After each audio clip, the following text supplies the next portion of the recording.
Due to solid non conducting sphere. ठीक है, solid non conducting sphere. एक sphere बनाते हैं भैया, सॉलिड और नॉन कंडक्टिंग। ठीक है, चार्ज पूरा यूनिफॉर्मली डिस्ट्रीब्यूटेड है, पॉजिटिव चार्ज यूनिफॉर्मली डिस्ट्रीब्यूटेड है। तो अगर सॉलिड है, 3 डायमेंशनल बॉडी है, तो क्या करना है, उसकी हमें वॉल्यूम चार्ज डेंसिटी गिवन होनी चाहिए। तो मैंने मान लिया कि वॉल्यूम चार्ज डेंसिटी रो है charge divided by volume 4/3 pi r cube. Electric field intensity निकलवा रहे हैं हमसे, case 1, electric field intensity at a point small r less than capital r. मतलब कहां पर है, स्फेयर के अंदर है चार्ज, सॉरी पॉइंट है ना, अंदर। पी पॉइंट पे इलेक्ट्रिक फील्ड इंटेंसिटी निकालने के लिए बोला है हमसे।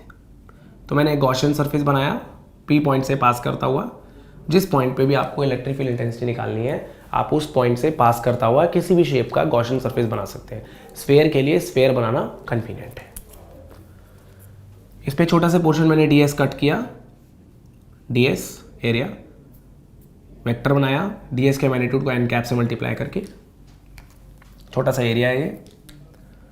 इलेक्ट्रिक फील्ड आपको पता ही है कि पॉजिटिवली चार्ज बॉडी है जो यूनिफॉर्म रेडियली आउटवर्ड्स होगी, है ना, इलेक्ट्रिक फील्ड ऐसे ही होगी। तो बेसिकली इलेक्ट्रिक फील्ड ब्लैक वाली ऐसे, ds vector n cap red वाला भी ऐसे ही। एंगल क्या हो गया, 0 degree. Surface integral E dot ds charge enclosed divided by epsilon not. नहीं बच्चों, सॉलिड स्फेयर है, उसके अंदर कोई मीडियम होगा तो एप्सिलॉन नॉट की जगह एप्सिलॉन m लगाएंगे। इलेक्ट्रिक फील्ड और ds वेक्टर में एंगल 0 डिग्री बन रहा है, E ds cos 0 degree charge divided by epsilon m। E बाहर ले लेते हैं, ds को इंटीग्रेट करते हैं। ds किस पे कट किया है बच्चों, रेड वाले गॉसियन सरफेस पे, तो ds का इंटीग्रेशन भी इस रेड वाले सरफेस का ही एरिया आएगा, क्यू बाय एप्सिलॉन m। तो ds का एरिया आ गया 4 pi small r square, this is q by epsilon m। Q की जगह हम पुट कर सकते हैं ये, क्यू की जगह rho multiplied by 4/3 pi r cube. ठीक है, देखो ऐसा करते हैं हम कि एक चीज का ध्यान रखना पड़ेगा हमें यहां पर कि बेसिकली E इंटू ds क्या आएगा हमारा, 4 पाई आर स्क्वायर। और दिस वॉज चार्ज एनक्लोज्ड। तो चार्ज एनक्लोज किसमें, चार्ज एनक्लोज किसमें, मैंने क्यू मान लिया था। और किसके अंदर चार्ज एनक्लोज, इस गॉसियन सरफेस के अंदर चार्ज एनक्लोज देखना है हमें।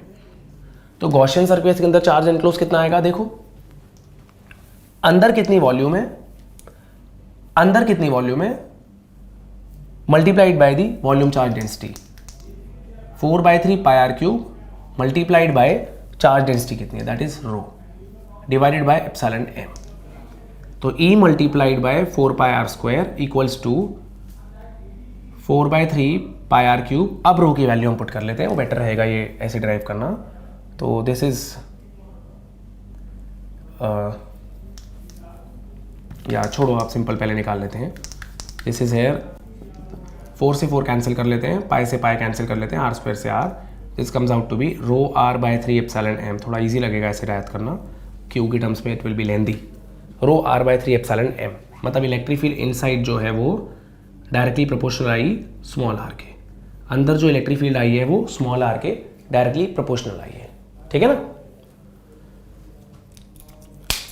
रो r/3 एप्सिलॉन m। अगला केस देखते हैं। ये केस 1 का ग्राफ हमारा डायग्राम था, इसे रब कर देता हूं। केस 2 देखते हैं अब हम।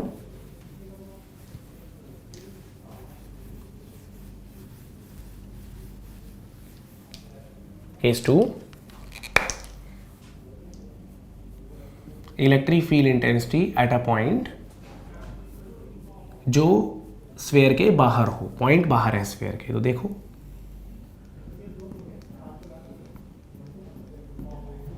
पॉजिटिवली चार्ज स्फेयर है, नॉन कंडक्टिंग स्फेयर है, अंदर भी चार्ज होगा पूरे में।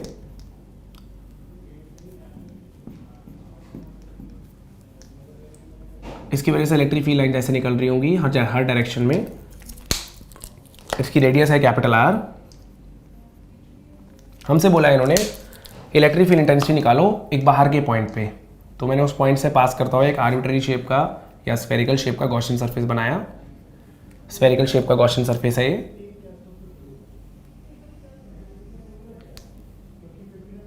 ठीक है ना।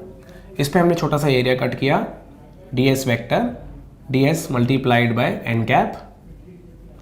इलेक्ट्रिक फील्ड और एन कैप में क्या एंगल आ रहा है? 0 डिग्री। तो देखो surface integral E dot ds, charge enclosed, point अभी बाहर है, हवा में है, तो एप्सिलॉन नॉट। E और एन कैप में एंगल 0 डिग्री आ रहा है बच्चों, तो आ गया E ds cos 0 degree charge enclosed divided by epsilon naught. ds का इंटीग्रेशन आएगा गॉसियन सरफेस का area E into 4πr² is q by epsilon naught. Electric field is 1/4πε naught q by r²। बाहर आ गई इलेक्ट्रिक फील्ड। अगर यही point हम surface पे ले लेंगे तो केस 3 ले लेंगे, small r approximately capital R के बराबर है, तो इलेक्ट्रिक फील्ड आ जाएगी सरफेस पे 1/4πε naught q by capital R²। मैंने एप्सिलॉन नॉट इसलिए लिया है कि मैंने मान लिया कि जो पॉइंट है वो जस्ट आउटसाइड दिस स्फीयर है, मतलब बहुत ज़रा सा बाहर है, कि स्मॉल r और कैपिटल R अप्रॉक्सीमेटली हम सेम ले लेते हैं, तो बाहर लिया इसलिए एप्सिलॉन नॉट लिखा है, नहीं तो एप्सिलॉन m लिखता, राइट। तो हमने अभी सॉलिड नॉन कंडक्टिंग स्फीयर की वजह से इलेक्ट्रिक फील्ड इंटेंसिटी का फॉर्मूला ड्राइव किया, एक बार इनसाइड, एक बार आउटसाइड और एक बार सरफेस पे। तो एक बार फॉर्मूले समराइज कर देते हैं हम यहाँ पर। इलेक्ट्रिक फील्ड इंटेंसिटी क्या आई है बच्चों? वो आई है ρr/3ε inside 1/4πε0 Q by r², हाँ Q by r² at the surface, और 1/4πε0 Q by small r² outside. तो अगर हम इसके लिए ग्राफ बनाए तो कैसा बनेगा? Non conducting sphere, electric field intensity का ग्राफ देखते हैं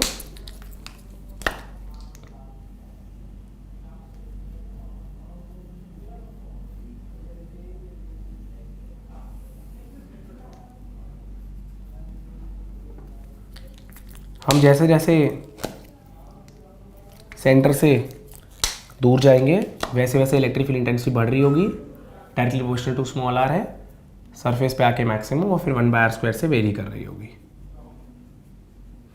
सॉलिड स्फीयर के अंदर इलेक्ट्रिक फील्ड इंटेंसिटी 0 नहीं होती, ठीक है ना। E प्रोपोर्शनल टू r, फिर 1/r² कांस्टेंट हो गया सरफेस पे, फिर 1/r² से वेरी कर रही है। सॉलिड नॉन कंडक्टिंग स्फीयर की वजह से इलेक्ट्रिक फील्ड इंटेंसिटी।